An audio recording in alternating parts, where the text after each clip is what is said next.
In 1979, Americans watched in shock. U.S. diplomats were taken hostage in Iran. But that crisis didn't start in 1979. It began decades earlier. In 1953, the United States helped overthrow Iran's elected leader. The Shah was put back into power. For many Iranians, that was the moment their sovereignty was taken. And in 1979, the anger came back. That was the first American hostage crisis. It wasn't caused by President Carter, but by the hubris of those before him. But today, something different is happening. Something quieter and harder to see. Today, many Americans feel like they are hostages once again. Not held in an embassy, but held inside their own system. A system for which they have no control. Some call it influence. Some call it lobbying. Some call it something more serious. State capture. We are told we are free, but look closer.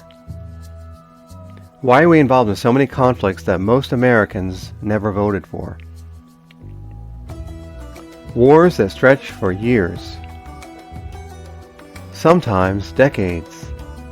Government shutdowns keep happening. Federal workers go unpaid. Families struggle. And yet the system continues as if this is normal. We are constantly told things that later turn out to be lies. Weapons of mass destruction in Iraq. Mission accomplished. Promises of quick wars. Promises of low costs. Reality tells a different story. Why don't Americans have a direct say in how trillions of dollars are spent? Budgets are passed and deals are made. But the average citizen has little voice in where that money goes. And then there is the debt. Trillions of dollars and growing. Interest payments alone are becoming one of the largest expenses in the country.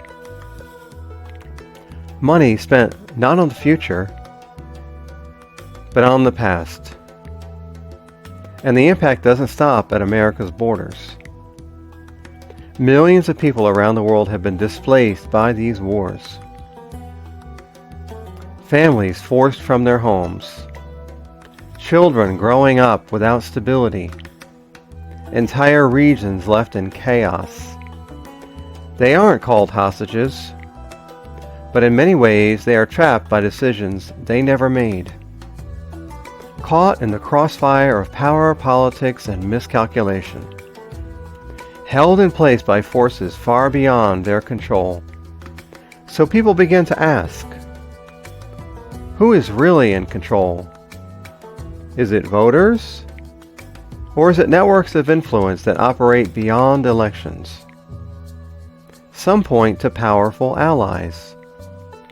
Some point to lobbying groups. The truth is elusive, but the concern is real. This is our second American hostage crisis. Not with chains and blindfolds, but with systems. Not with guards, but with influence. But here is the difference between then and now.